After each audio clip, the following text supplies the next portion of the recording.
Madame la Présidente, chers collègues, à l'heure de la COP28 et un mois après l'adoption de notre feuille de route Néoterra, ce dossier vient illustrer la capacité de notre collectivité à répondre aux besoins de mobilité décarbonée. Comme le montre le rapport, ce territoire a un report modal très faible, la voiture conservant une place prépondérante. De ce fait, la congestion routière est le quotidien de milliers d'habitants et de touristes.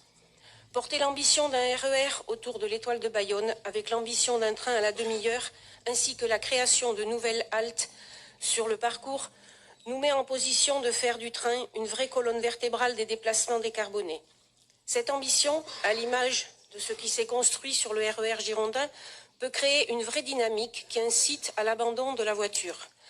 Cependant, nous nous interrogeons sur certains aspects techniques. Par exemple, quid des enquêtes de mobilité qui ont mené à tous ces résultats, surtout celles concernant le prolongement transfrontalier?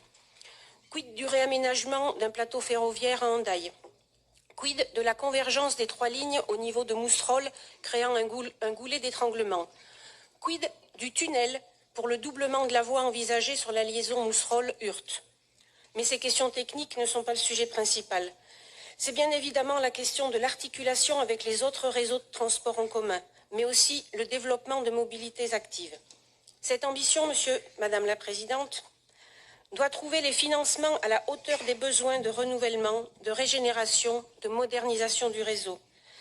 Sachant que les SERM, Services Express Régional Métropolitain, ne sont pas des projets d'infrastructure, mais des projets de services. C'est en ce sens que la labellisation SERM peut être intéressante si elle est accompagnée d'un véritable financement de la part de l'État, permettant de développer de vraies ambitions. De plus, l'expérience girondine doit nous inciter à développer et mener une grande concertation auprès de la population.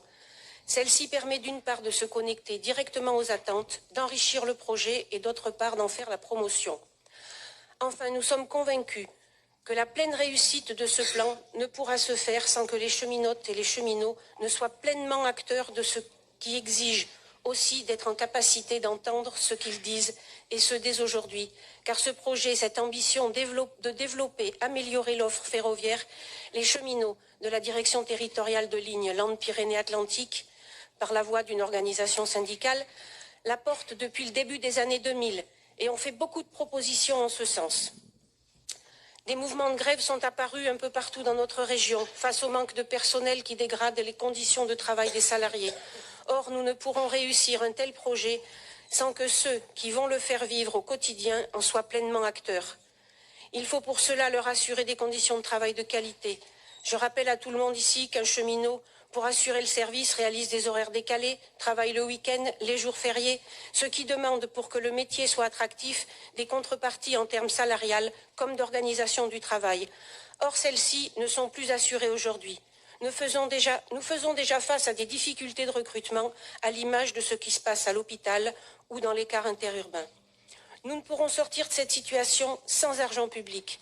L'argent que nous consacrons pour la bonne qualité de notre service, mais aussi l'argent que le législateur doit mettre à notre disposition par le biais de la fiscalité afin d'améliorer le service existant.